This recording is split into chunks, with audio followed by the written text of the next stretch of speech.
Is that our first deposit into Keno funds? It isn't. How do you know what I'm talking about before I even? Jason already asked. You're shaking your head no before I even get the words out of it. You're gonna say, it's not. I usually don't put those in there. We get the statements twice a month. Thank you for putting it in there, because I was curious how much we've been getting. I think I did it on purpose. It's not very much. I think we maybe had one that was 100 and something. So now, when you said that we put that into a separate fund, have we designated that for something? I can't I remember. think we had to do that all. No, Keno funds. I'll have to look at the guidelines on those. I can't remember. Specific things you have to spend. I do believe there's some guidance that we have to follow. But we have a separate bank account that that money goes into. Gotcha. It's just not a lot of money. No, I know there was something when we had to approve it, but I can't remember what they, Pretty sure we can't use it for employee vacations. okay. Pretty sure that's. one of them.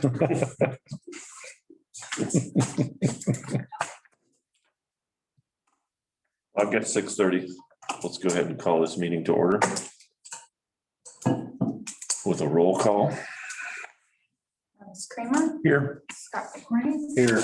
Jordan McGee, Here. Jason Reese, Here. Paul Kraus. Here. On the consent agenda. Item B, I would just want to clarify that we're not hiring the manager as at Casey's. We're just approving the liquor license. What? Open. Oh, the Open Meetings Act is posted on the wall as well. Then on the consent agenda, that it was confusing when I first saw it. I was wondering why we were hiring the managers from Casey's, but it's just a change of liquor license, who's holding the liquor license. So that's standard procedure there, and all the information was in the packet if anybody wanted to look at that. So I motion to approve the consent agenda as presented. Second. we have a motion and a second to approve the consent agenda as presented. If there's no further discussion, let's vote on that motion. Scott McCorney, Aye. Jordan McGee, Aye. Jason Reese, Aye. Travis Kramer, Aye. Paul Kraus. All right. Item 5, approval of the minutes. Is that included in everything, or do we have to vote on that separate Sorry, what? for the minutes?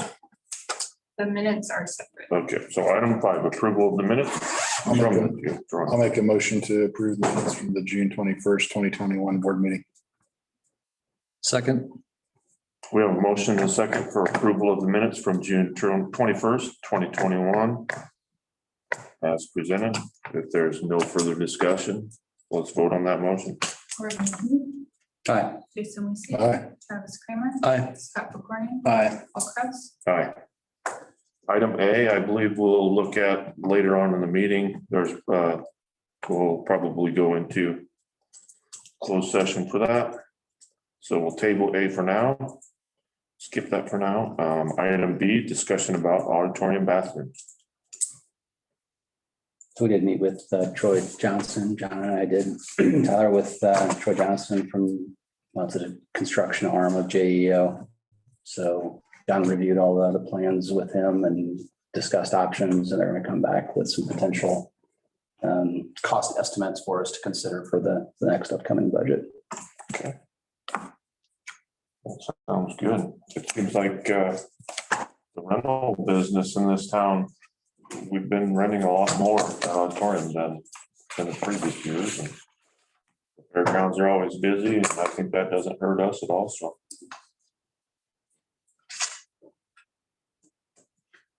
Anybody have anything else on that? If not, we'll move to item C, nuisance properties follow-up. Kind of let you take the lead on that, Nikki. Tyler and John took pictures of those 3 properties that you guys passed the resolution on last month, so that you could review those. I think our opinion was that they had all made a pretty decent effort to fix the problems, but that's for you guys to look at and make sure you're satisfied.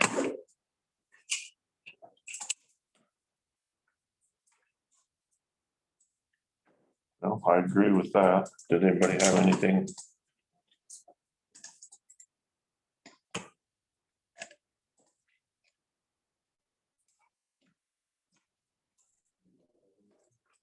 Oh, Anybody else? Yeah.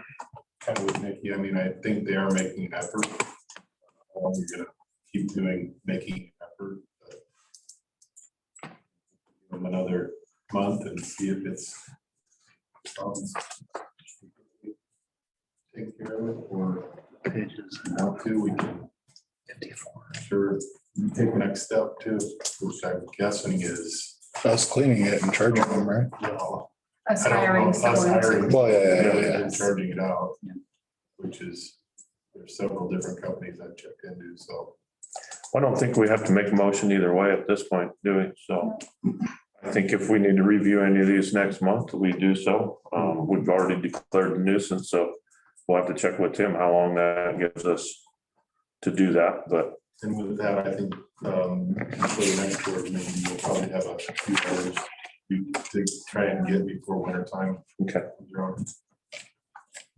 And I've been in communication with the Thompson Auto and the storage facility down there on the highway, just letting them know that they needed to work on that maintenance a little more, and they've also been looking after that, so we'll keep an eye on it and make sure that they continue progress. Nikki and I both had contact with a local group that would like to help people who are in the situation with the nuisance property, whether it's, you know, for whatever reasons. We're trying to figure out how, obviously, we're in support of a group doing that, but we don't feel like it should be tied to the village. And we don't want this to seem like something that goes hand in hand, but we want people to know about a resource that's available to them. So we're trying to figure out how we get that word out without it being a branch of this office, and it is a volunteer group, so. That's what I was wondering too, or two properties that would kind of abandoned down on First Street there. Yeah, I mean, if we had volunteers, you know, we'd have to check with the property owners too, see if it's all right, but someone wants to volunteer, cut down, you know, volunteer trees and crafts this so Yeah. it looks better. yeah. I mean, I'm certainly not going to, certainly not going to turn down any volunteer help, but I just want to make sure that we're above board and we're not making it look like we're creating problems so our group has something to do, you know? right. Tim's advice on those NRD buyout properties is don't touch them. So, Worse they look, the better maybe. well, he just said it's not worth risking having anything go wrong or delaying that process. Right. And the appraiser is working on those. He's been in here and so that the last step after that is them negotiating with the So hopefully it's moving faster than it Yes. did in the previous. yes. Rounds. The last year has been them trying to find an appraiser. So Wow. this guy that's doing it now is the first Maybe we should person. send them our old phone books. Yeah. See if that'll. So the appraiser's been in here to get information and he is working on those numbers now. So Tim's advice at this point was just leave those properties be and hopefully that process gets over soon, so. Thank you for your work on that. sir. Yeah. Thank you. On all the nuisance properties, I'm pretty happy with the way that last round went. We got stuff Mhm. fixed up and I think the town's looking better up for it, so. All right, item 7, new business communications committee report. I don't know that there's really a lot going on. Is there? I think they got what they needed, that plat map, right? Yeah, they have all the location information that they need. They did say that, you know, with the storms in Omaha, some of those resources have been diverted to clean up and whatnot away from our project, but they didn't indicate that, you know, they were off the schedule of end of year having service available. So they did request to put in equipment in 2 locations, Bell and St. Paul, right there on the corner. And then that 8th Street in Ellsworth, right by the old water tower. Then I had some discussions with James Seville, who was there and presented to us last month or so regarding Wi-Fi and potential hotspot at the auditorium. Mhm. So I'm just trying to see what's available, if they could help with either the funding or partnership with us to provide service down there. And do you have any problems with those locations? But other than what. The trees were bigger, yeah. Trees are a little bit more overgrown now, but I think they can work around that probably. Okay. It's hard to tell from the pictures how big those really are. And I'm assuming it's somewhat similar to what OPPD has out there now, or APB or BABB, yeah. has out there, just little towers with the other things. And a call to ABB to see if there were any updates, and I haven't received any return calls. I saw they were pretty proud of the fact that they were helping get information to the fairgrounds. They had something posted on their Facebook today. Putting fiber at the fairgrounds. What was it? We were told, they have no plans to By put fiber in? June, well, we were supposed to have an upgraded network by June, I believe, of this year. Was it target date? fiber? Not fiber, it was gonna be the DOCSIS, 3.0. basically using coax for internet signal. I did stop down at the fairgrounds and talk to the technician who was running the lines for the fiber to the office there, and he was unaware of any plans to make any upgrades to the network. Okay.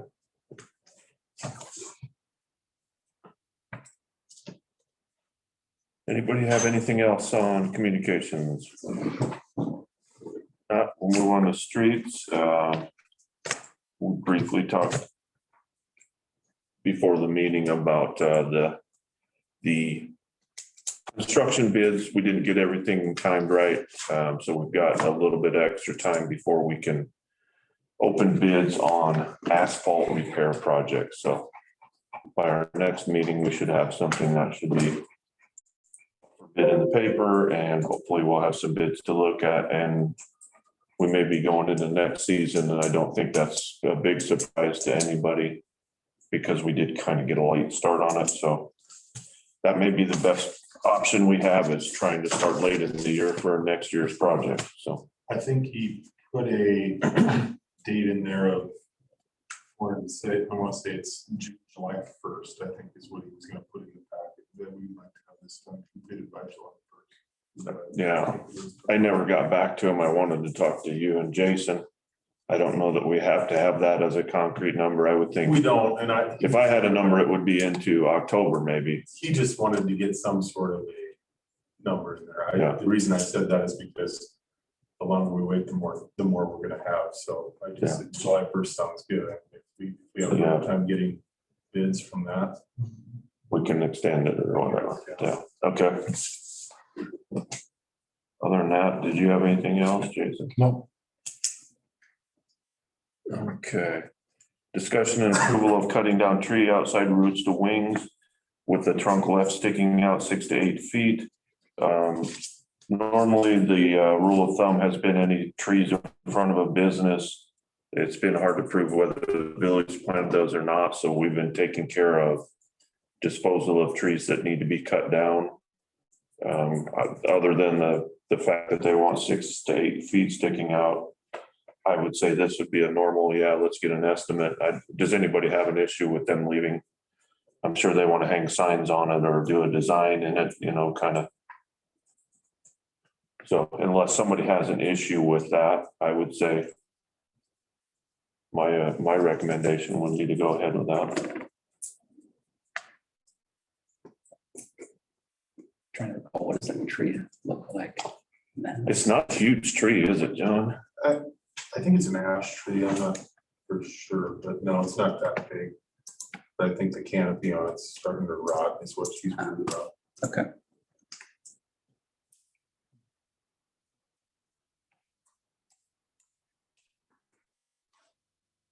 You want an official vote or something? Do you think I we would say need one? let's just, We don't, we just need to. Just John, yeah. Yeah, just I John would take say care just of get it. a hold of I mean, Ward and Well, or I don't think whoever. Ward's gonna be doing any more for a while. Okay, Hopefully, he just did some out at the cemetery for us today, or the one, which was completely rotted out in the middle. There was about that much left on the outside. oh my, And he picked a couple of little makers out there, out of the cedar trees or whatever they are that had blown off in the storm. So we got that done, and he's going in for something here in this week. So he won't be available, but I can get a hold of somebody. Okay. All right. Item C, discussion and possible approval of allowing for use of street sweeper by Kennard. My understanding was they asked if we would be willing to furnish the labor too. I'm a little nervous about, They just asked if there was any way they could utilize our street sweeper. I think they're having the same issues we did in trying to get someone in to do their streets. So What did we pay for rent that time when we did the one? I have to look back. Yeah, I was just curious. We never rented one. We hired it out. Right. We've never rented. Well, no, but then we never did end up renting one from that guy that time, or we just hired someone We from that hired company. somebody. Yep, they came out and did it. I would like to see us run it a little longer so we know what the true costs of this thing are. I don't know that we've used it enough to know what the Yeah, maintenance is gonna be on it. I don't know how much you charge or something like that, you know. And I personally don't like the idea of sending our employees over to Kennard to work. I just feel like, We really don't have any way to haul it over there. We'd have to drive it, and it's not really say, pretty roadworthy. I mean, you can obviously drive it, but wouldn't want to. Not down that highway. I don't think, but that's up to you guys, I guess. I would say maybe if we want to revisit this in 6 to 12 months, when we have a better handle on what that machine costs us. If I recall, she was worried about they're getting some lineage painted on their main street for their parking, and she wanted it done. So I'm assuming this is gonna be in a fairly timely manner, that they needed it done anyway. So if we're not interested, I don't know. I can always give them the name of where we got ours. and That's what I would do. find Something, Yeah. They seem to be pretty good to work with. That's what we got when we were asking for rental. Yeah. There, so. Yeah, that's. First when I read that, I thought they wanted to borrow it. And I was gonna be like, no. we ain't I'm not doing that. comfortable with loaning it. And I don't know who's running it. And I'm not comfortable with our employees being in Kennard working, so. Yeah, it's kind of Plus, tricky to run. even if you guys want to do it on your own time, that's still our equipment, and I just. I don't. Well, and I don't think the people of Arlington should pay you to clean Kennard, so. Yeah, true. Hard no, give them a number. Or no, here's a phone Where's number. the phone number? I know we got- Sorry, I mean, I hate to be that way, but Yeah. I don't think they'll be surprised, but they just thought it was worth asking. all right, water sewer. Go ahead, James. Is there any way to get it on the TV or not? Yeah, I'd like to see it on something bigger than my phone. It might even scare me more. Yeah, well, Nikki's pulling that up. John, on the street sweeper, I know that there was the construction site in Gotch that had all that debris running down the hill. There's still quite a bit on Yep. Drive. Are they Yeah, we. take care I of? talked to Dr. Lewis about that last Monday. I was at the school board meeting. I said, hey, we've had complaints of the trucks on our residential streets and the erosion control. Are those things gonna be taken care of? And she said they would be, so. Well, I think the other one was from another Yeah. construction project, not the schools. From a new house that was right there. Gotcha. Well, but I know there were some from the school running off onto 9th Street. On Ninth Street.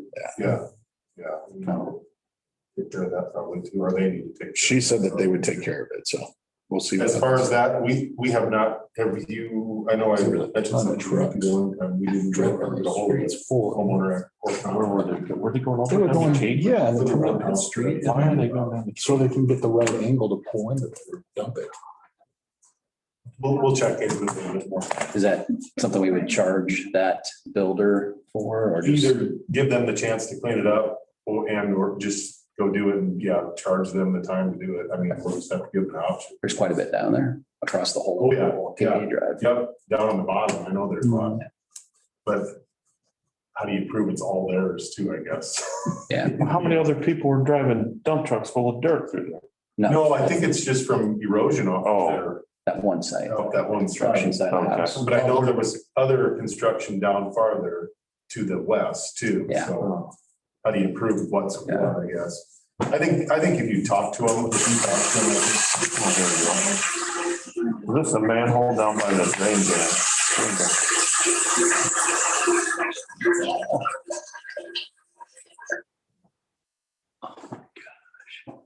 That is definitely a problem area.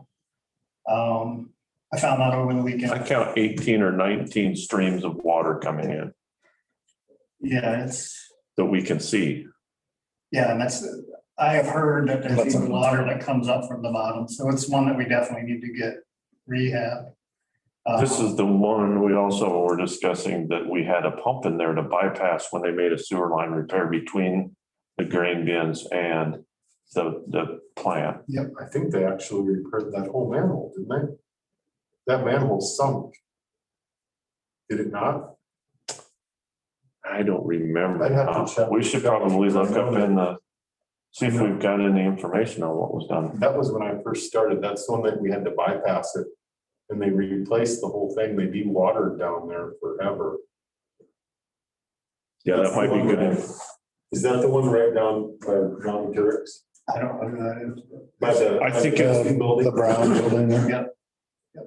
It's closer to the grain bins than Turk. Closer to the grain bins than Turks? Because I know the one down by Turks, I think we redid. I don't know about that one. Tomorrow I'll have to go look at it. I can tell you which one they redid. But that one is right in the drainage ditch, so anytime it rains, they've got to be getting water in there. Johnson Services is supposed to be sending out a sales rep this week. We've got 4 other manholes that last time we did manhole rehab, we didn't do them all. So that'd be 5. With this one, I'll try to get a price on all of them. See if they can just come out and do this one immediately, because that's a huge problem. It's gone. Yeah. And then we'll get the other ones done as well. And no estimate yet on lining the pipe underneath the, No, I called him back and got his voicemail today Okay. and told him I had a meeting tonight. It'd be great if I had that quote. Never heard back from him. So Okay. I'll call him again tomorrow. He said that he sent me a quote. I never got it. That'd be for lining the sewer main down at the old trailer park, which is now the storage unit. That definitely needs to get done.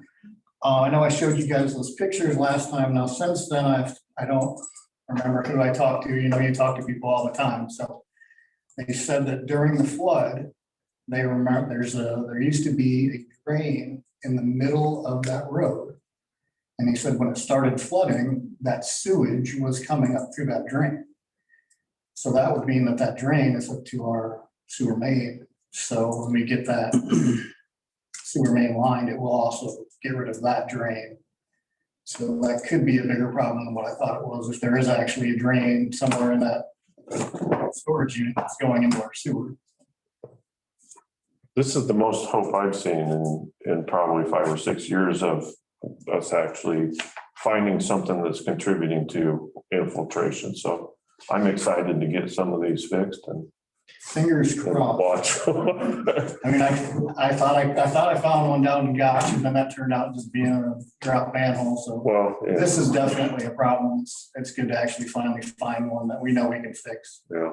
and should lower that infiltration rate. So Say, James, on the water pumped, monthly water pumped, comparing 20 and 21, we're almost 2 million gallons less pumped. If you look at our lift station numbers, we're actually Higher. I thought it- pushing 1 million gallons more. Does that seem really odd?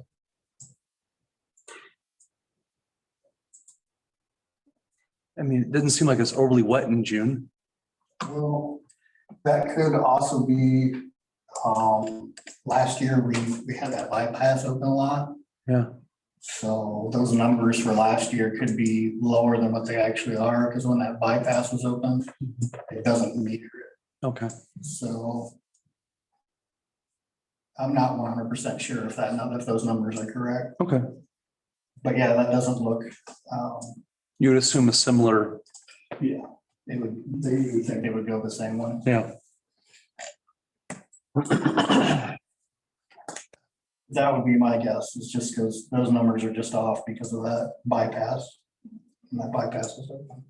If I could go back, I've got all those figures and it says when we opened it, so I'm just I could curious. look at it just to make sure and go from there. I also have a meeting tomorrow with HOA. They're gonna come in and give us a quote on our SCADA equipment. I know we've kind of been talking about here and there that equipment's outdated. It's hard to get parts for, some parts you can't get. And this would be the control for the water treatment Control for the plant. water treatment plant, yeah. The storm, not just this last weekend, but the one before that, when the power went out. One of the main boards fried, so I had to get a electrician out here and it works how it's supposed to, but he had to rewire it through relays instead of through that motherboard. So it's just things that and it's gonna be, if we can get them, it's gonna be really expensive to get them fixed. Some things we can't get. So if we could get that all updated, that would be.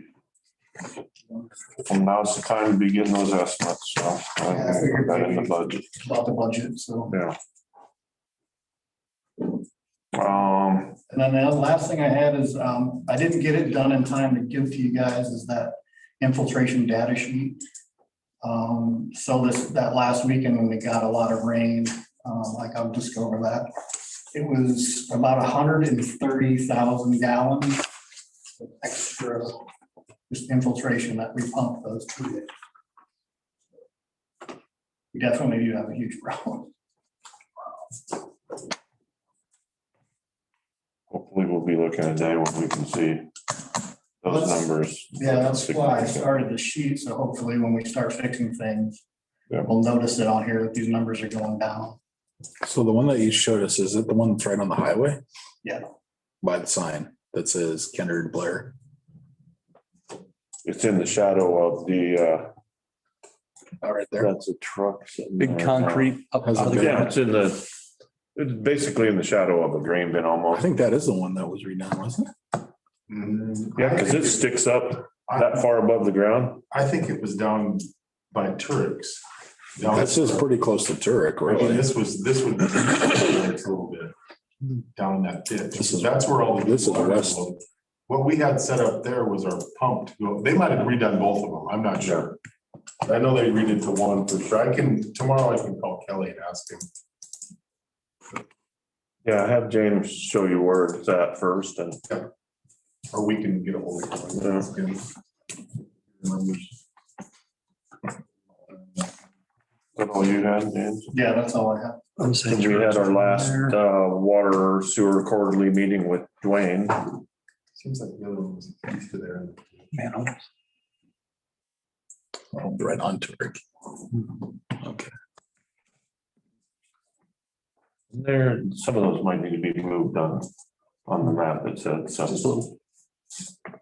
Yeah, we had our last water sewer meeting with Dwayne, which would be James's boss, and met his replacement, which Jason and I have both worked with before when he'd come to town and help with smoking the sewer lines looking for leaks, so I think the consensus is we're in good hands moving forward with Mike Adair.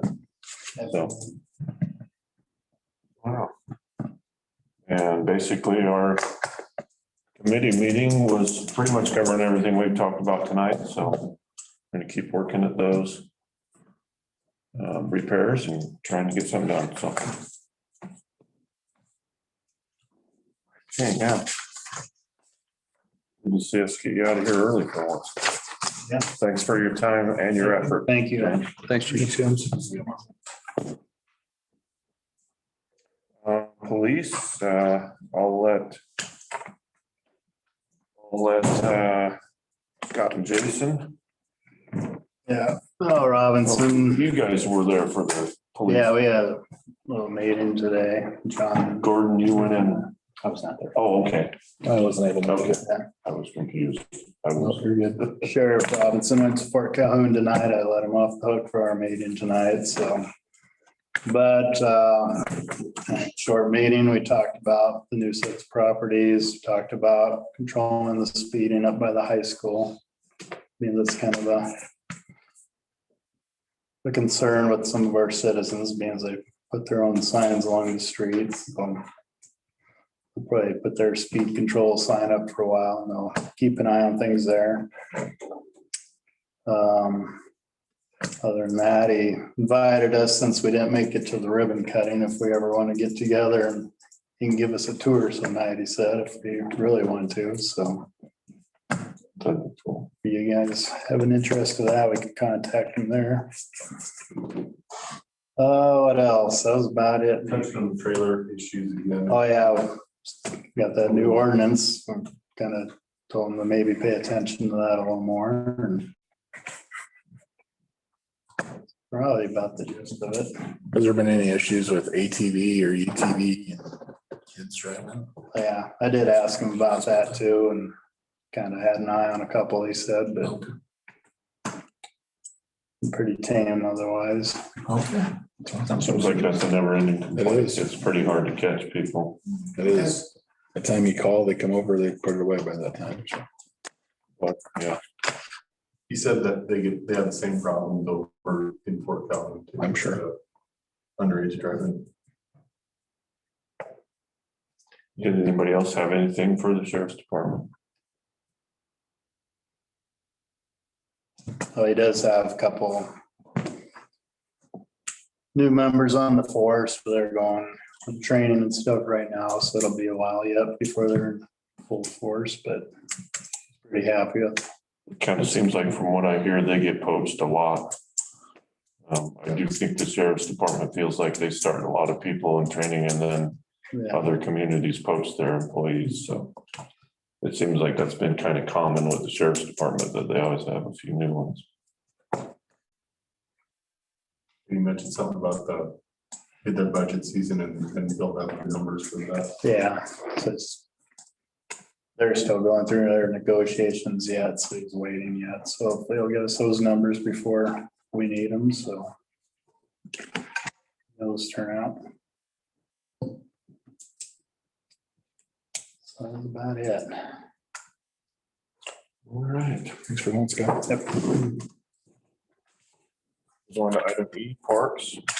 Travis and Gordon, I know you guys have had some stuff to talk about. I've been hearing about a lot of meetings. You guys, Go ahead, Trav. Go ahead, Corey, for the insist. We talked about the bathroom situation earlier, so hopefully that will give us some encouraging news going forward. You want to touch on the pool? Yeah, we had JEO come out and do some initial estimates on what it would take to, I shouldn't say estimates, but inspection for what it would take to fix the diving board. And they did confirm that our deep end does not meet state code. So it would have to be a redesign and a bid project.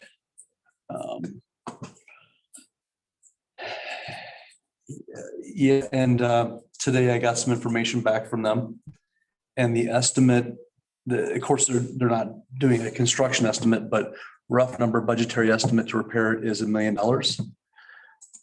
And the reason for that is that there's a question if our drain system meets the, and bear with me, the name of the, it's another law or another code guideline now that changes the drain system. Like 2008 or something like that. So they're confirming if we meet that code or not. Basically, the sumps under the pool have to be deeper now to keep a child from being sucked up against it or entrapped down there and drowning.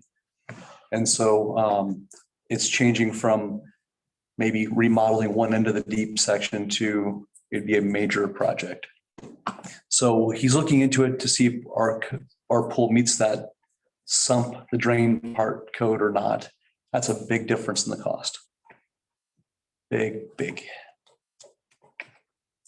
So I'll report back when we get more information. What is the word on it? I know like the pool I used to take care of in Howells, in the 3 foot area, they put a slide. And the patrons of the town raised the money for that thing. So that can't be, I wouldn't, I mean, that was just been a handful of years ago. Yeah, So I wouldn't so think that would be, we asked about a slide, alternative things to a board. And it had to be a very small slide. It's 3 foot.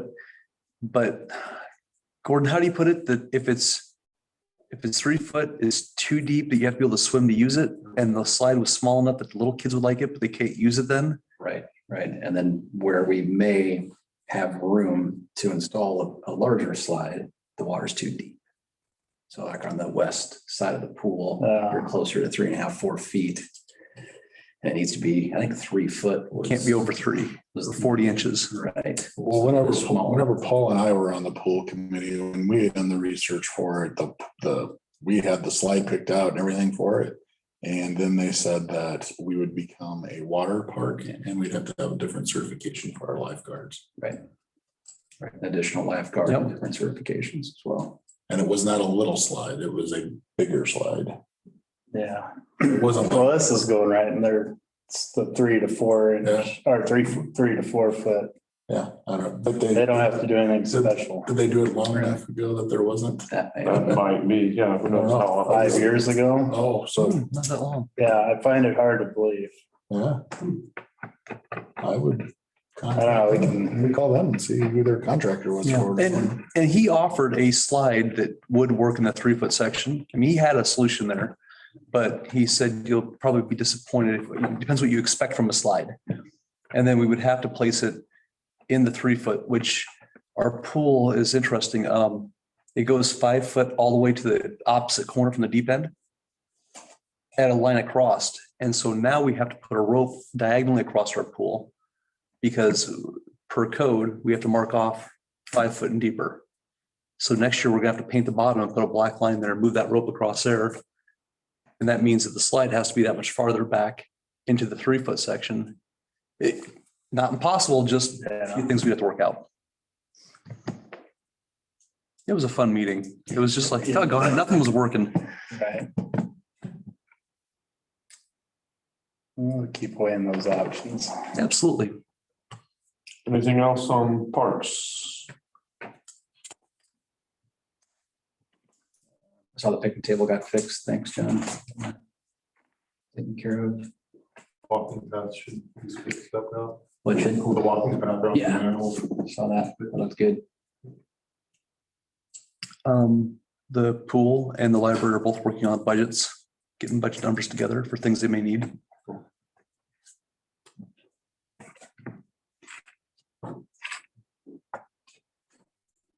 Yeah, as long as it's under 900,000.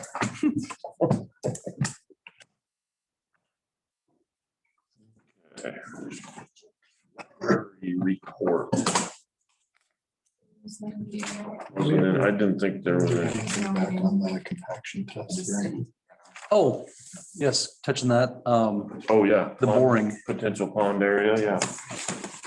We just gave them approval to proceed with 5 locations to get samples of soil samples. They were backed up this far. They could just start next week or so. So they were just able to start. We gave them locations that might work.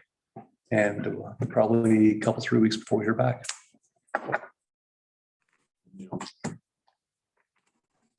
Okay, we didn't have library report, so F, cemetery. That where we've got this addition? Do we have that on the Yes. agenda? It's Well, it's not, not on the agenda, but I can kind of touch on it just a little bit. Okay,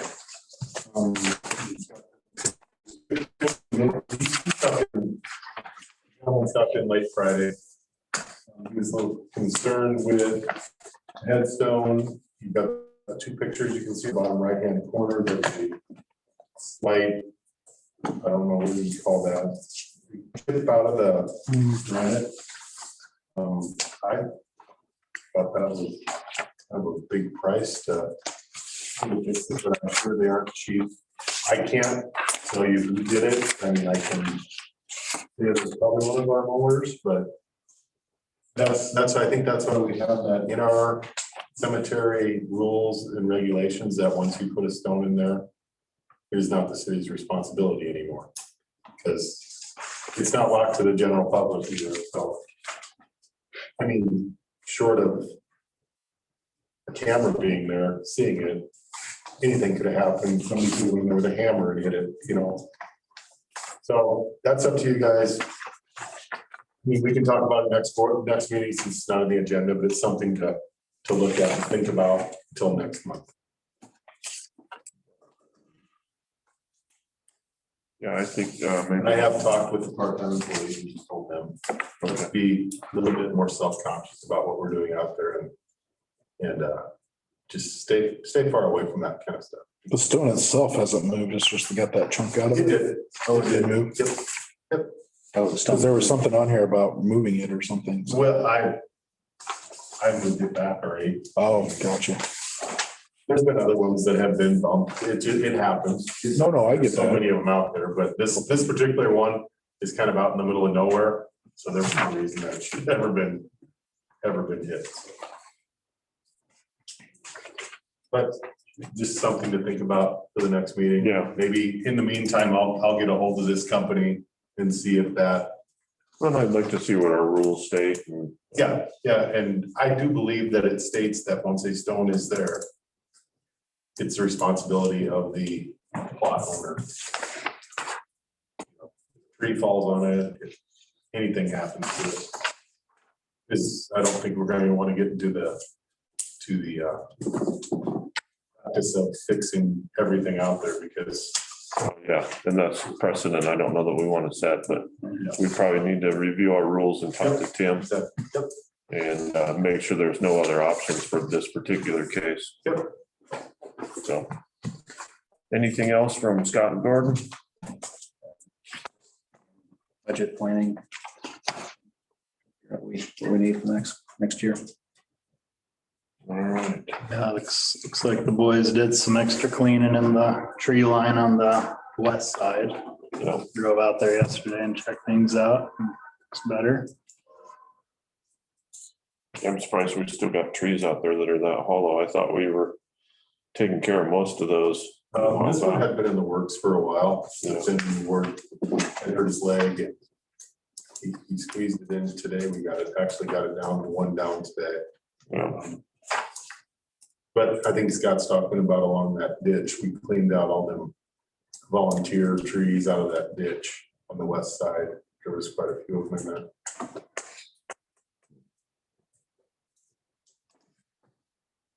All right, that's all we have on cemetery.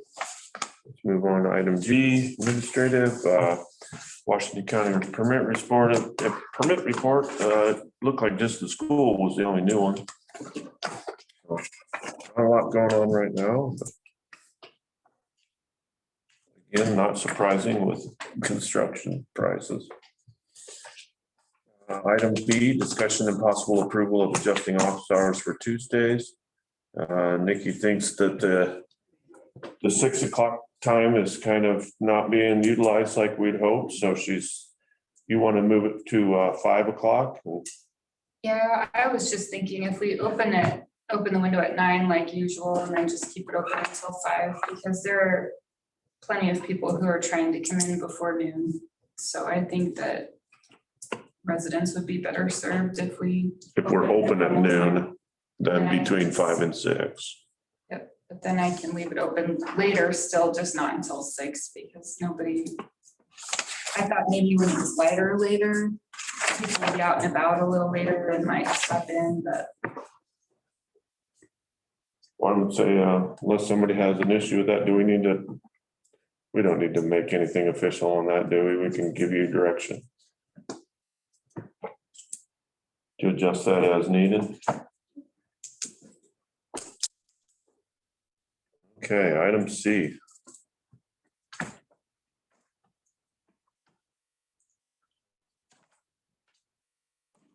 So do we have some more direction yet, other than these sheets that are in here? I sent you guys all this packet of the guidance. looks like, just judging from what the other clerks are saying that they plan to use it for, we should be able to use this money for that new handheld meter reader and software and the front desk, all of any of the G-Works stuff that we've paid for since March. And anything that is in response to COVID, anything that has to do with like less physical contact with customers or, you know, spread of disease prevention, those kinds of things. We will be, there's a formula, they haven't finalized it yet, so I haven't started trying to calculate it, but we'll be able to, we should be able to claim loss of income for auditorium rentals for last year and possibly pool, because we opened the pool late due to COVID, but there is a sort of complicated formula to figure all that out. That'll be separate funding, most likely, or is that something? It would come out of this, so we've already gotten our first $116,369.44. So we've gotten the first half of that already, but we just have to submit these expenses to them or the income loss to them. Okay. So whatever we don't manage to spend, we will have to give back. But we have until, I think 2024 to spend it. Okay. So I would suggest that we all go through that guidance packet and maybe revisit this. Obviously, we've got some time.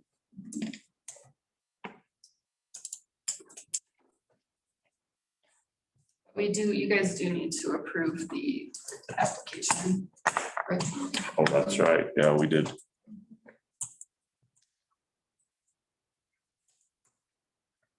So it's just as simple as approval of the application for ARPA funds as presented in our packet. So a motion to approve the application for ARPA funds. Is that all? I think so. That sounds. Second. We have a motion and a second for the approval of the application for the ARPA funds. If there's no further discussion from the crowd, let's vote on that motion. Gordon Gee. Aye. Lisa Missy. Aye. Travis Cameron. Aye. Scott McCorney. Aye. Paul Kraus. Aye. Discussion and approval of resolution 07192021, alarm renewal. I still can't figure out why we have to do this every year, but they want us to pick 3 years, 5 years.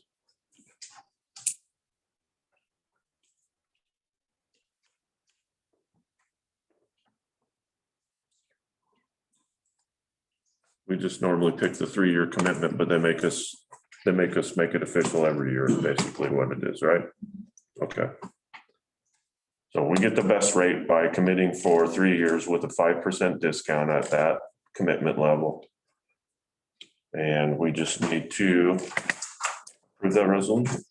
Make a motion for resolution 07192021A. Whereas the Village of Arlington is a member of the League Association of Risk Management, also known as LARM. Whereas Section 810 of the interlocal agreement of the establishment and operation of the League Association of Risk Management provides that a member may voluntarily terminate its participation in alarm by written notice of termination given to alarm the Nebraska Director of Insurance at least 90 days prior to the desired termination given to, and that members may agree to extend the required termination notice beyond 90 days in order to realize reduced excess coverage costs, stability of contribution rates, and the efficiency and operation of alarm. And whereas the Board of Directors of alarm has adopted a plan to provide contribution credits in consideration of certain agreements by members of alarm as provided in the attached letter, be it resolved that the governing body of the Village of Arlington, Nebraska, in consideration of the contribution credits provided under alarm board plan, agree to provide written notice of termination at least 180 days prior to the desired termination date which date shall be no sooner than September 30th, 2024. I think that's all I gotta do. I think that's all. Do we have a second? I'll second that. Thank you. We have a motion and a second for the approval of resolution 07192021A.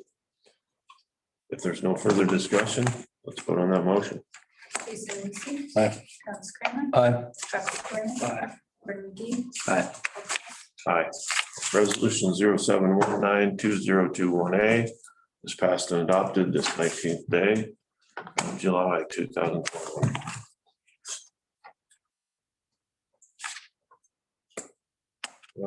Discussion and possible approval of audit proposal. I have one. We have one, we can compare it to the bill for last year's audit, which was, I want to say it was over 10. It was over 10.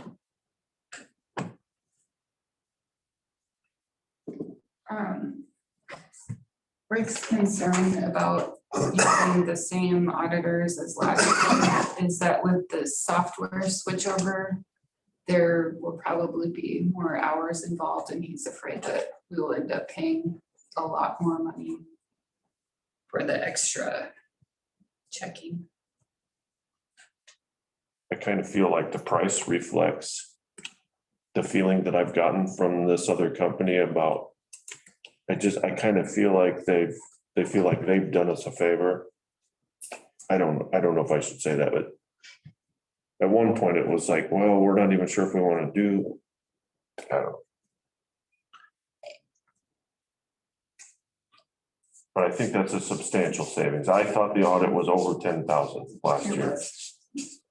I don't remember the exact number. This auditor does the audits for Oakland also. Wonderful.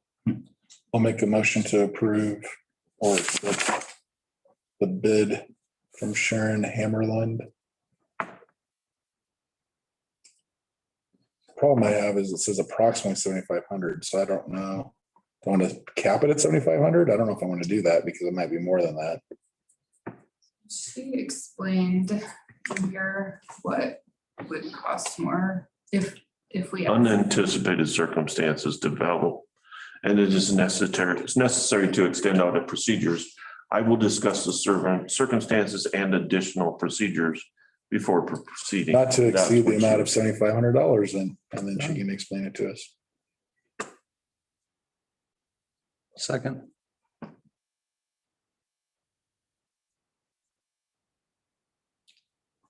Do you think we're gonna be okay? Will we get, we'll get an okay with a not to exceed? I guess we can always amend it later if we need to as a board. Or When she explains she'll to what have it to is. explain why it would be more, and then you'll Okay. have to decide if that's okay or not. So we have a motion and a second to approve the audit proposal as presented by Sharon Hammerland, CPA. If there's no further discussion, let's vote on that motion. Travis Kramer. Aye. Scott McCorney. Aye. Gordon McGee. Aye. Jason Aye. Lucy. Paul Kraus. Aye. Item F, discussion and possible approval of absorbing cost of online payments.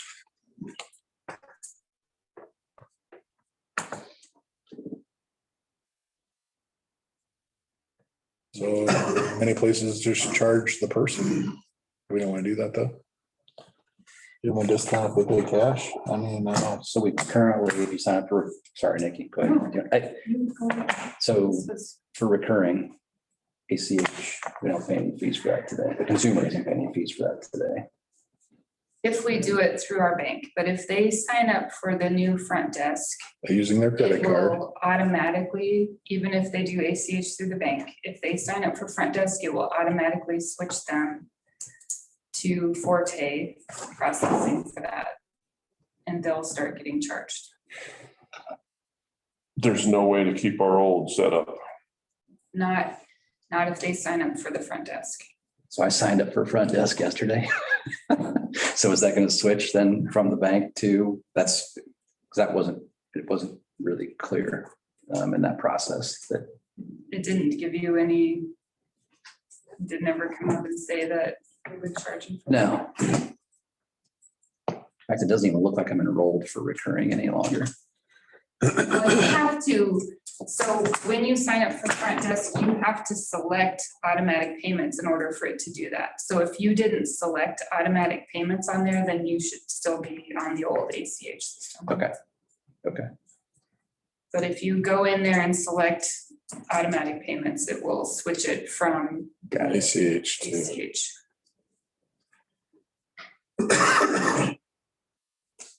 I think it'll probably be, and like you told us, it's about half of the households are set up for recurring ACH already. So per transaction, all of our water bill Are under 50,000. would be under 50,000 one day. And that's gonna cost us $1.75 per It transaction. costs customers that. For us, I put a copy of that in there. I've seen the Forte pricing schedule and you've got that circled. That's what we have right now, but I think below that, the section below that is if we absorb the pricing.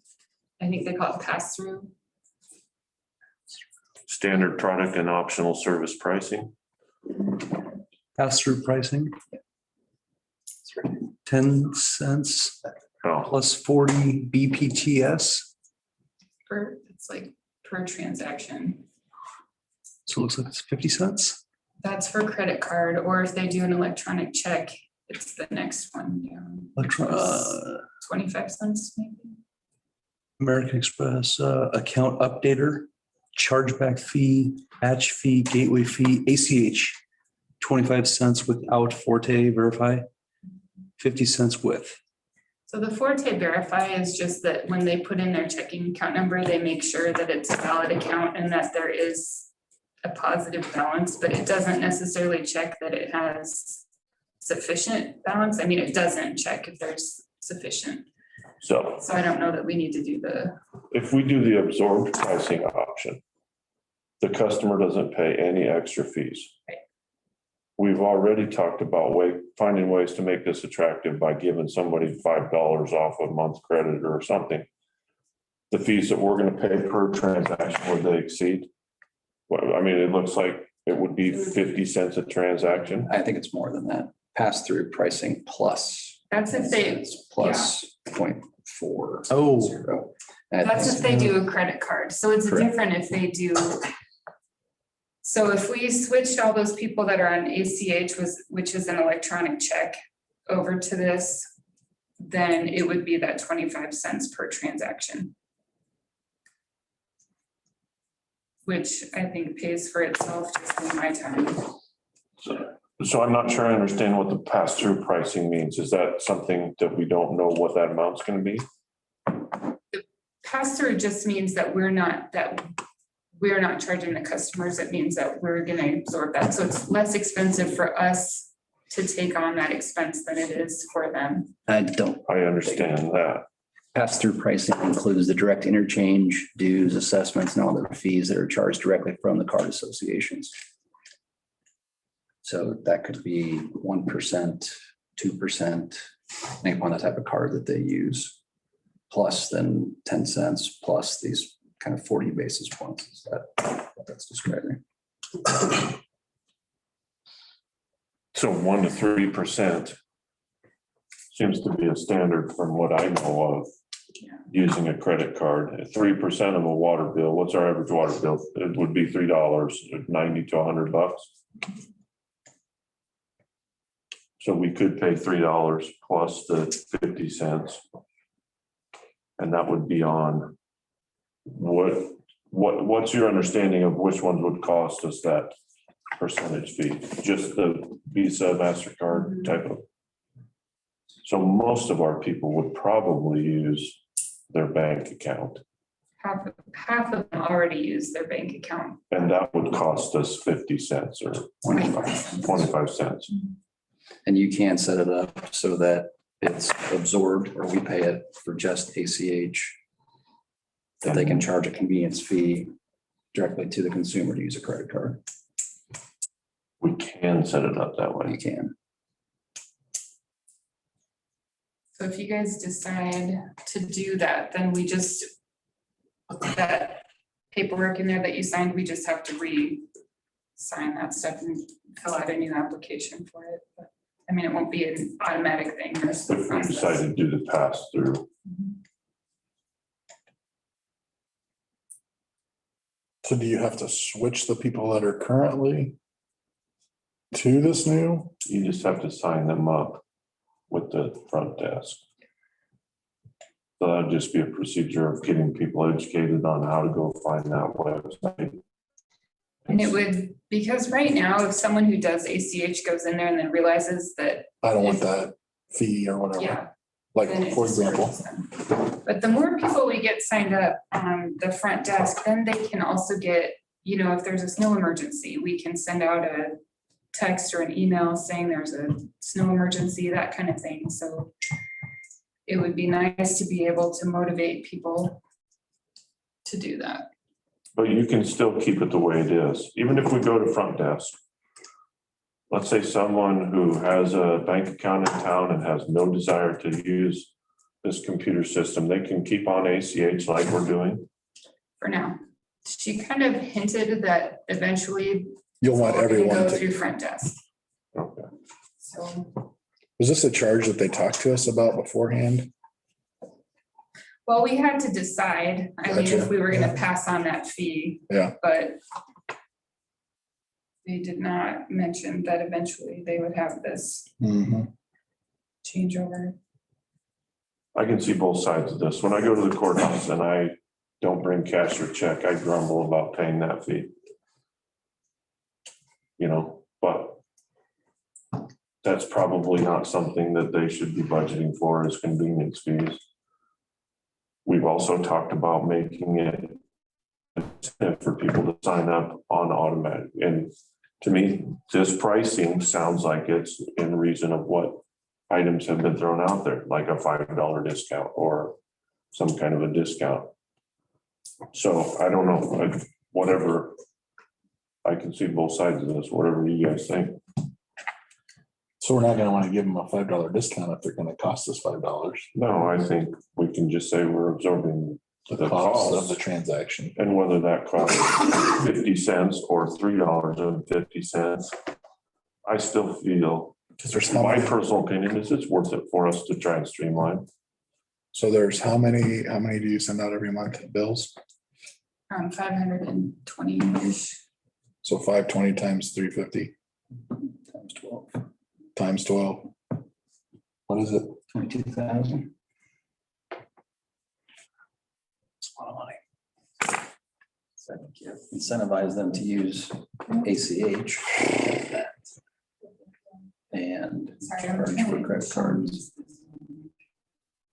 Because if it's 520 times, What do you think 25 our cents. ratio is now? How many people 25 would pay with a credit card now? We don't have any way of doing that, do we? There are 30 people already signed up that are paying this online. Online with a credit card? Some are electronic check and some are credit card. Next. Debit card. Put in your checking account number instead of the debit card number, then Is it the same number? Times. debit card fees are lower than credit I card. mean, it would, yeah, the debit card would be less than a credit card, but if it's a debit card, you should put in your checking account number instead. Not necessarily. You can put your debit card number, just like any other card. Right, but it's less expensive if you do an electronic check, is what I'm saying, than if you do a debit card or a credit card. Some people don't want to give out their routing and account number. Right? That's why they use debit card.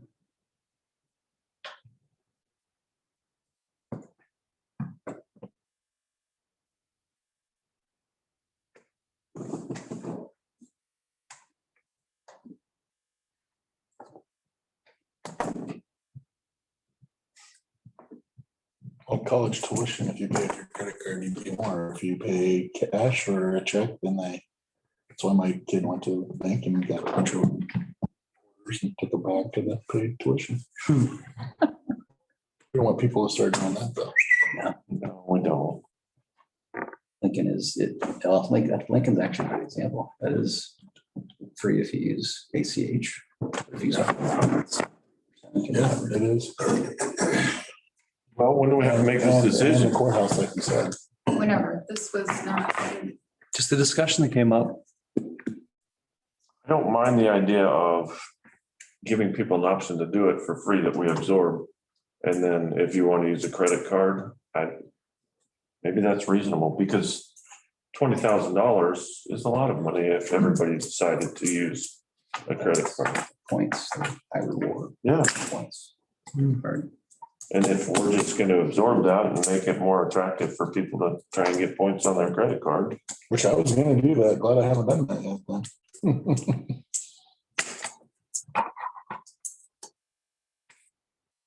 I don't want to cost the city money or myself. where did the $20,000?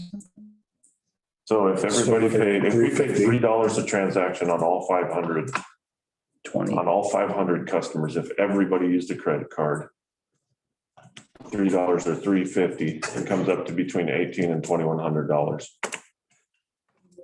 a year. Times 12. That's the worst case scenario. That's worse. Yeah, that's the actual worst. But I think that's a. But even if half of the people do that, we're still looking at $9,000 and So I'm still not figuring out, where's so the AHV, debit and credit, but I'm not giving you a card, I just give you my check, right? So where's the check charge? There isn't a check charge one, if you give me your checking account number. That's the ACH. That's the ACHV debit/credit card, gotcha. That's not debit credit card. It's just, I got what you're saying, yes, in accounting terms of a debit or a credit, yes.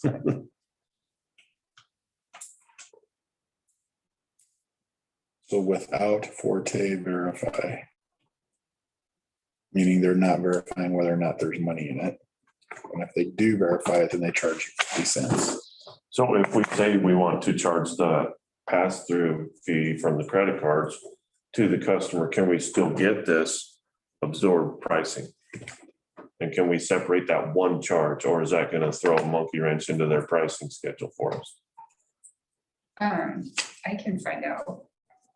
I mean, I can, Is that kind of the way you guys feel like we should lean, or? that'd be the best of both worlds. I don't know if that's an option to give the absorbed fee pricing to the We want half of this consumer. piece of pie and half of this piece of pie. You don't think they'd do that? I know they'll do absorbed for ACH and then convenience fee for credit card. I don't know if they'll do what you had asked just there, as far as absorbed to the consumer for credit cards.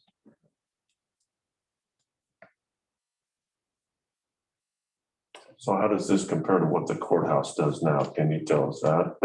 The courthouse makes everybody pay all of the these. county and the state pass on all, whether you do electronic check or credit card. They do the service fee model. Mhm. So we need to get more information and discuss this later. I can do that. I can find out if they can split those so that we could absorb the ACH cost while that we pass on the credit card. Because that seems to be the only variable that we can't really. All right. We'll check into that and revisit. We've still got, Sean is on here. still got Sean. Okay, Sean is on. So should we get to, you want to do your PowerPoint now, or do you want to do closed session with Sean? We can, let's do this thing with Sean, so he doesn't have to sit. through Okay. that. Really super excited. Wow. You're doing a great job of selling it. So we want to close the session. with So we'll have to them go presenting into us. closed session now with Sean. And can we move into the other room? Or do we have to kick Elizabeth out of the room again? Like we used to? At least you don't have to go sit on a picnic. Yeah, you don't have to go sit outside in the cold anymore. Want me to come back in? You can can wait until we vote on it. Well, we just have to stop video. You guys can take the laptop in there and we can just stop the video. If you want Okay. to do it that way, but first we need to go into. You can wait here then, if you want. The last thing we've got is her PowerPoint presentation, so Okay. Which is on. You can wait or go. Attention. What, employer retention? No, I don't know. I can't imagine you're writing a big story on employee retention. If I'll just review tomorrow and see if there's anything. Oh, yes. Okay. sounds good. Thank you for your time. Out here by 7:40, Elizabeth, you can't be complaining too much about that. Okay, so let's go back to item A under unfinished business number 6. Would we like to have a motion to go into executive session for discussion of contract matters? Motion. We have a motion Second. and a second to go into executive session for the discussion of a contract. If there's no further discussion, let's vote on that motion. Gordon McGee. Aye. Jason Weasey. Aye. Travis Kramer. Aye. Scott McLean. Aye. Paul Kraus. Aye. So we can just stay in here now. Yep, I Yes. still need to pause the recording. That's not, you're not broadcasting.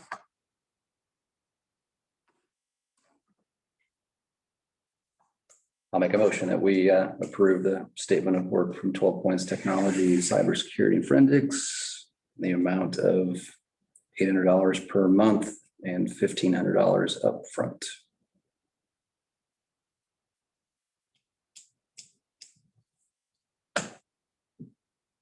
Do we have a second? Second. We have a motion and a second. Let's vote on that one before it gets away, Nikki. Travis Kramer. Aye. Scott McCorney. Aye. Gordon McGee. Aye. Jason Weasey. Aye. Paul Kraus. Aye. There we go. In 2 months, when I don't like it, I'm gonna say, let's go the other way. That's fine. Yeah, at least we got that. I just, yeah, Yeah, I we feel went like, off the $1,500 deal. all right. Item G, do you have any reports for us before you do your presentation? Anything you wanted to talk about? The only thing I was gonna say is that I already said that the website will be up soon.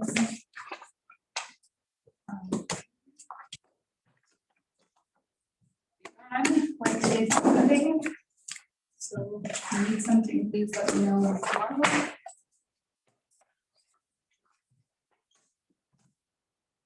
And this is, describe why this presentation, tell us what's going on here. This is Okay, for your, So this is the project that I did for my capstone, and it is addressing employee retention for the village.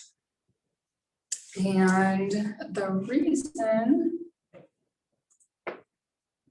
Okay, so the problem definition, which is the reason why I did this, in the last 21 years, every full-time employee and office worker has ended their employee with the Village of Arlington voluntarily. Of these workers, only one of them left because of retirement. So to me, this says that there's a reason people are leaving. It isn't because they're bad workers and the board is firing them. Yeah. Yep, so that's why I did this project.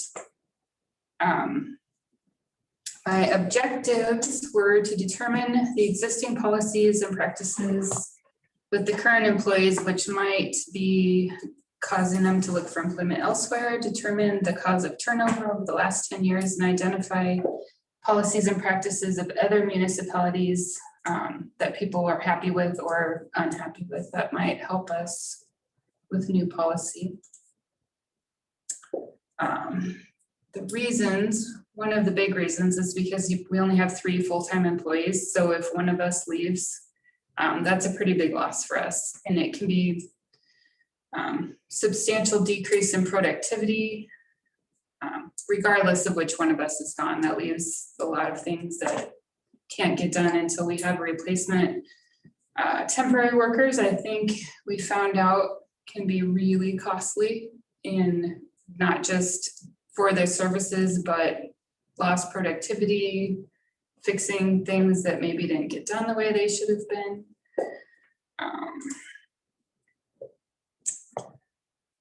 Okay, so I had to cut some of these slides out, but basically what I did was I created surveys and 3 separate surveys. So one of them was for current employees, one of them was for past employees, and one of them was for employees of other municipalities. So the main things that I found with current employees, these are 2 of the statements that were disagreed with. The company provides incentives for my continued employment, and I'm satisfied with the benefits of employment with this company. There were a lot of positive things that people said also, but my goal was to identify things that could be changed. So those were the 2 things that I tried to address with my research. So the 3 alternative solutions that I looked at were structured and stepped compensation, enhanced employee benefits, and internal employee development. So I used comparison methods and rating methods to look at all of these different alternatives. And this is a look at the advantages and disadvantages of each of these. Structured compensation. The advantages were you can use it as a recruiting tool, provides consistency with employment. So one of the examples that I have of where this would be helpful is, I won't use names, but it won't matter because there's only 3 of us. So an employee got hired as a new hire at the same rate as someone who had been here for, say, 8, 9, 10 years. Had taken that long to get to that level of pay, but then a new employee was brought on at that same rate of pay. A structured compensation plan kind of prevents those things from happening where, you know, if you have this level of education for this position, this is what you get paid, you know, however many years you're here, this is where you end up. Then it isn't just, this is our only applicant and this is how much they say they're going to do this job for, so we have to pay that. It just gives you a little more structure to go by. It also provides an incentive, you know, if I know that I'm here for 2 years and this is what I'll be making after 2 years, it's a little more incentive than, you know, who knows what the board's going to decide next year should be the pay. Disadvantages would be it's not easily implemented. Fremont has this kind of a system, so there at least would be a local model to look at to implement something like that. It has a higher cost than, like say what happened last year with the cost of living increase. This would probably cost more than that. So you just would have to weigh whether the cost of replacing employees is more or less than this would cost. Grouped PTO, so this would be, instead of having sick time and vacation time and personal days and floating holidays, you would just have one lump PTO. So you don't have to be sick to take this time off, because there's a lot of sick time that doesn't get used because people aren't sick. And so there's a lot of, I don't know how to say, earned time off that doesn't ever get taken. It just gets carried over year after year. That can lead to burnout. Incentive for longevity pay. If you look at our benefits, there is no incentive beyond 5 years. Time off doesn't increase, vacation hours don't increase. Nothing changes after 5 years for employees. So there's not a lot of long-term incentive. The PTO, the upfront cost is there really isn't any because you've already budgeted the salaries, those get paid regardless.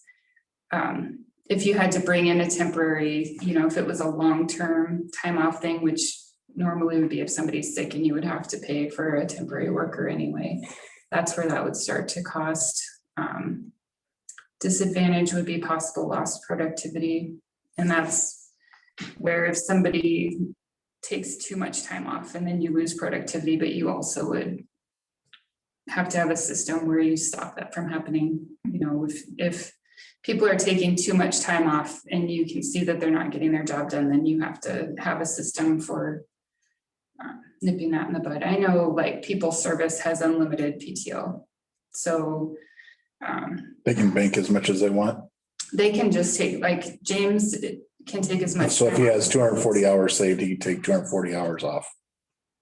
They don't, There's no way. there's no set hours. Gotcha. Like if he's sick, he just stays home and he doesn't have to say, oh, how much sick time do I have? And you know, one of the other things it does is keep sick people from coming to work, Sure. which, Something we learned that is important. yes. Yep. All right, longevity bonus. This is another kind of branch of that to help address that lack of incentive to stay past 5 years. And that can be in the form of, depending on how you do the PTO, increased paid time off, some kind of bonus, you know, every 5 years or something like that.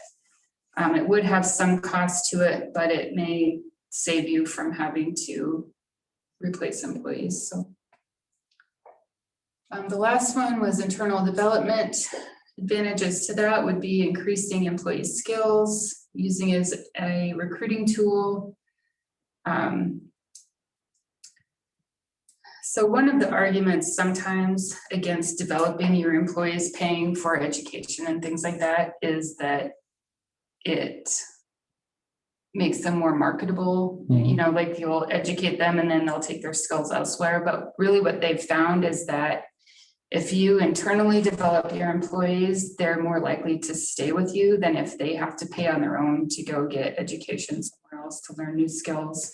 Then they don't feel quite as indebted to you for that education. On your surveys, did it come back that anyone felt like the village had not paid for things that people had wanted? Or okay. No, these are just things that. that you researched? I understand that, but Yep. I was just curious if there wasn't any feedback that they hadn't been able to go to whatever they needed No, to. and the way that I was looking at this, because I know that like I can go to conferences and stuff if I want to, and I just have to ask. It was more like training Tyler on the water stuff, things like that, so that, and not specifically that, but just as an example, just teaching new skills to the employees so that they feel like they're growing and learning new things and not doing the same thing year to year. That's where I was looking at it, and you'll see that didn't end up being one of the most beneficial things anyway. It was just one of the things that I looked at. The disadvantage is that it has a high cost, which makes it a little prohibitive to just give a blanket, you know, we pay for education kind of a thing, but there are companies who do that. So I looked at it. So after evaluating these are the things that I looked at when I was rating them for the most effective solution. So number one was, is it cost effective? Number two is it easily implemented? Number three, is it an industry standard? Four, would it make us competitive for recruitment? And five was, would we be able to implement this within the current board's term? So these are, I won't go through every single one of these ratings and scores. You guys have this in the paper that I sent. But the total scores, when you looked at these, the PTO had by far the highest rating because of the cost effectiveness. and the ease of implementation. The compensation, the stepped compensation and the longevity bonus were really close to each other, which is why I added that longevity bonus in there. Also for cost effectiveness and ease of implementation. So the internal development had the lowest score and it was quite a bit lower. Explain to. Are you taking questions during this or should? Yeah, ask. Okay, can you explain to me what we could do different with our PTO? I'm not sure I understand what we would do different. So You just call it paid time off. You don't call it sick days. You don't have different. You don't have holidays, you don't have sick days, you don't have bereavement, you don't have whatever. It's all one big pool of time and you use it how you choose to. So we would still have holidays because that's a federal thing where we're. Okay. But yes, the sick days, the vacation days, the. Those just go bereavement away days, and they're all called PTO. You just say, this is how many days off you have every year. Okay. You don't have to be sick. You don't have to tell us what you're doing. You don't have to. So you just have to have a system to keep it in check. Where, I mean, and it still has to be approved. You can't just say, oh, I'm not coming to work this week. You still have to submit it and have it approved and go through that process. But that's what the just PTO rather than. You can earn it at a different rate. Like salaried employees versus hourly employees. I mean, That's where you start at. there's a wide variety of We ways. do it through Paycom. Then the manager has to approve everything and keeps track of everything. Yeah. And this is better because then you don't lose sick days. Right. Okay. Yep, and you just have more control over what your days off are and people service isn't odd for having unlimited PTO. That really is the trend. It just isn't. I mean, I don't think that the village needs to say unlimited PTO. I think you can still earn more each year, but it just makes it a little more usable for people is all. Apologies for this question, but what do we offer right now for vacation versus sick? You would think that I would have had that right in front of me. So like right now I have 5 vacation days. I'm using 4 of them this so 1 month. We have 3 floating holidays and sick, I think is also 5 days. So bereavement is like 3 days for immediate family, for bereavement, 1 day for Neighbor. secondary or a friend or, yeah. I think that's all of them. Okay, thank you. Any other questions? Well, I think the compensation schedule could be to our advantage too, because then we don't sit here and him and haw over. That is the most painful part of the budget process. Agreed. Is how do we assign raises?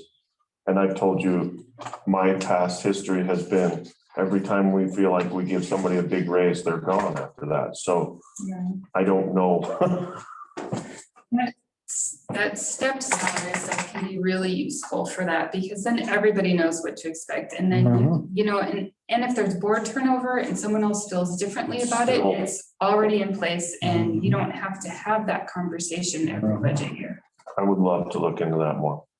So that is the most difficult one to implement, but I think long-term would be the most helpful because anybody can go onto Fremont's website and see like what they would be hired at. If they're, you know, if they're advertising for a job, you can go on there and say, this is how much I would make. So. State government does it that way too. Mhm. So my recommended solutions, the first one is the PTO. Second one is the longevity pay. And third would be the structured and stepped. In that order. This is an implementation plan, which just is how long I think this would take. This was starting in May though, so.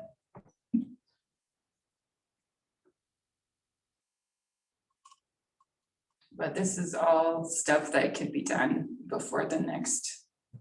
The stepped one might not be able to be done before the budget year, but it's something that could be worked on throughout the next year and put in place for the following budget year.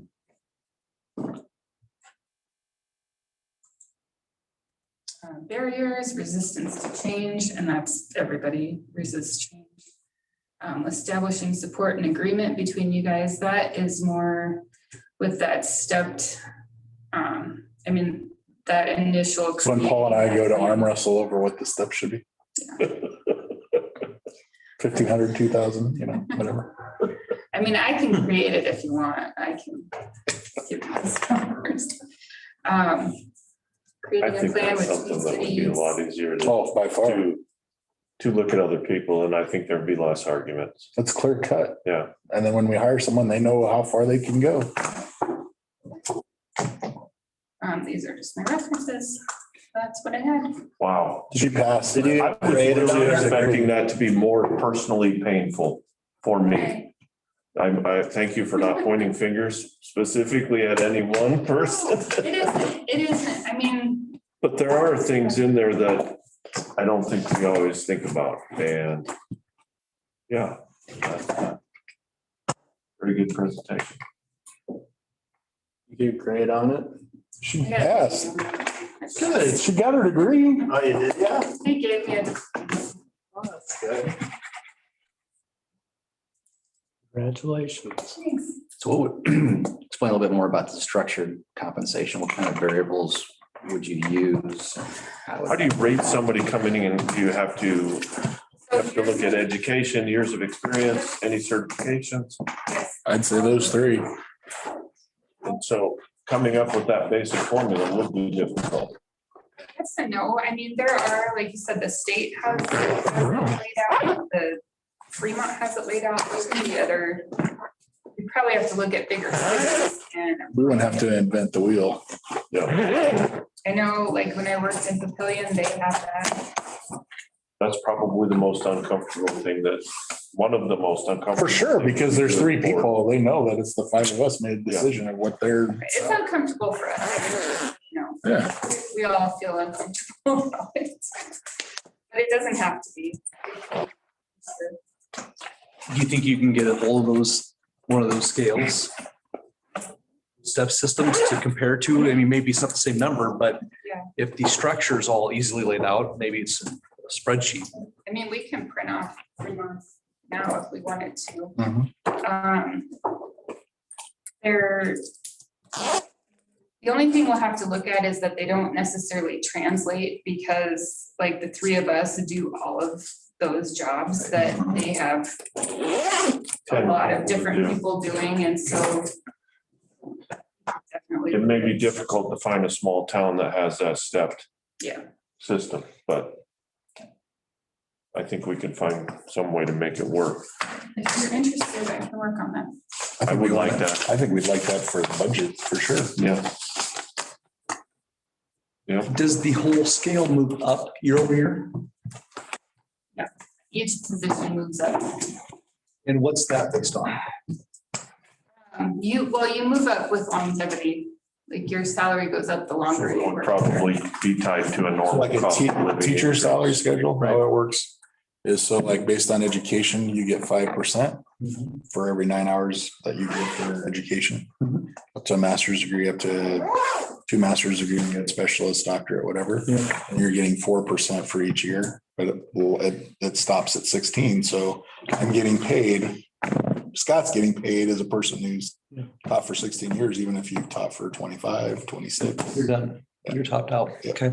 But I guess where I'm going from is like, And so then the only raise that we get is whatever the base goes up. So like if the base is 20,000, Yeah. well, then the next year the base is 21,000, then it trickles down throughout that schedule. so it'd be something like cost of living, Is what you inflation. can make that, The base yes, moves with yes. inflation, and then the scale would help you jump ahead of the inflation. Yes, that's what gets you ahead of the inflation. Yeah, that's what I was curious about is that scale has to move up, That's otherwise the way in it's 10 supposed, years, that's the way it's supposed to work. nobody would take that Yeah. entry wage, right? Because Right. they're so far behind. Yeah, Does your base increase though beyond inflation, meaning No, competitive market and X over. Very, very rarely does the base ever go above what the cost of living. How does that base move then? What do they figure that on?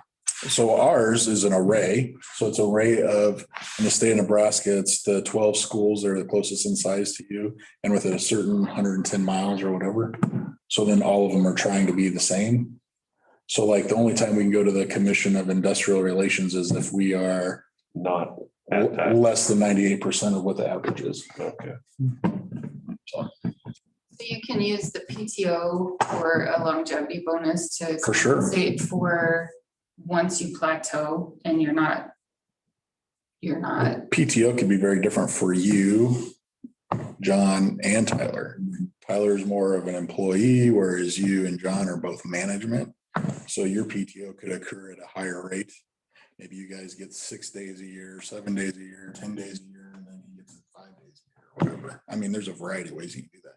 So like even within at NIE, I've already earned PTO, even though I've only worked there for 6 weeks. I've already earned 2 days of PTO, which is just crazy that you can accumulate it that quickly, but so an hourly employees, they get it at a certain rate. I think you get 8 hours for every 40 hours you work or something like that. It's crazy. There's a lot of different ways you can do that too. So. Presentation. Thank you. Nice job. Thank you for listening. Thank you for looking into a problem that we have. I mean, seriously, that problem scares the hell out of me. I know that. It really does. Scares me too, because Yeah. I mean, my job gets harder if one of the guys leaves. All right, anything else for Nikki? If not, I'd say we move on to item 8. Do we have a motion? So move to adjourn. We have a motion and a second. Let's vote on that motion. Scott Corney. Aye. Gordon McGee. Aye. Jason Weasel. Aye. Travis Kramer. Aye. Paul Kraft. Aye. Well, still not bad. Not a record meeting, but we had a lot of Either way. discussion tonight. What's a good time for you to sit down and look over budget numbers?